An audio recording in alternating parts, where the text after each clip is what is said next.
ayun yung mga kambing na papakainin namin at papainumin ng tubig.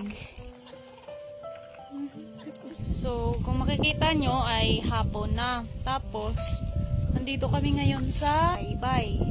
Digo, banda sa may bangka namin. Kasi pupunta kami ni Risa sa sakahan dahil papakainin namin yung kambing. Tapos, lagyan ng tubig. Kasi hindi na dinalaw kaninang umaga. So, ngayong hapon, nadalawin namin. Baka kasi mamatay. Sasakay kami sa bangka para naman mabilis. Kasi gabi na. Baka maabutan kami ng... Abutan nga kami ng gabi. Oo, gabi na. Talagang gabi na. So, ayun si Risa. So, Res, tulungan mo ako. Aba, ilagay natin sa tubig para dumalaga na siya. 1, 2, 3. Oh, na baka masira. Ito eh. Galitan tayo ni Mother. 1, 2, 3, go! Yeah! Oh, ayan na. Oh, sige, isa pa. One more. 1, 2, 3, go! So, syempre, walang ibang driver. Ako pa rin, no? Oh, ayan na. Ayan na sa tubig. Okay? So, wait lang. So, ako yung driver. Nagpasensyahan nyo na magka-kubi. Tapos, okay. Ang bigat nito. Dalawa lang kami ni Risa.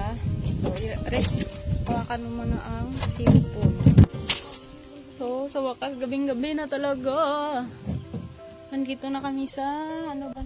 Sobrang gabi na, hindi na makita si Risa. Wait lang. Nandito na kami banda sa, ano ni Mama. Hindi kami makadaan kasi merong nakaharang na pump boat. Barado? Barado hindi. Punta ni Magiman.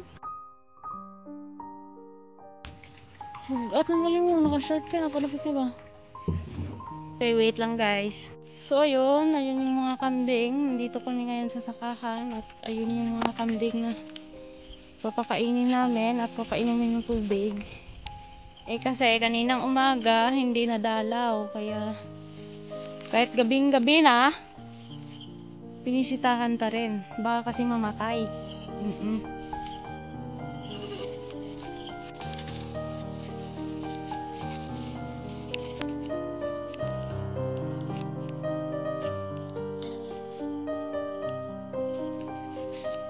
So, dyan banda namin itali yung kambing kasi may makakain sa sila.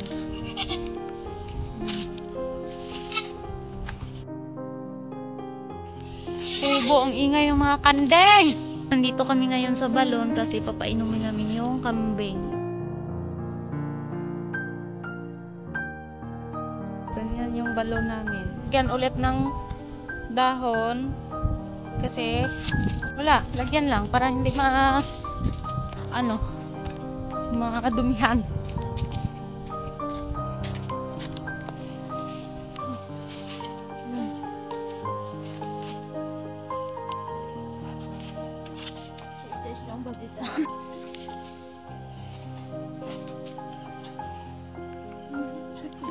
So ayun, pauwi na kami at literal na gabi na talaga.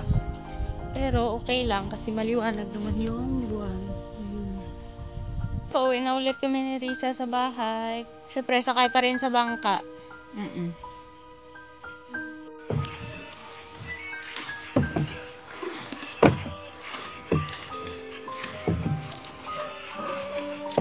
So yun, may kasama kami dyan.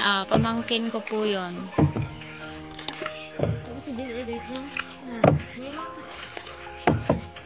Nandito na kami ulit sa pinanggalingan namin kanina, hindi makita kasi nga madilim.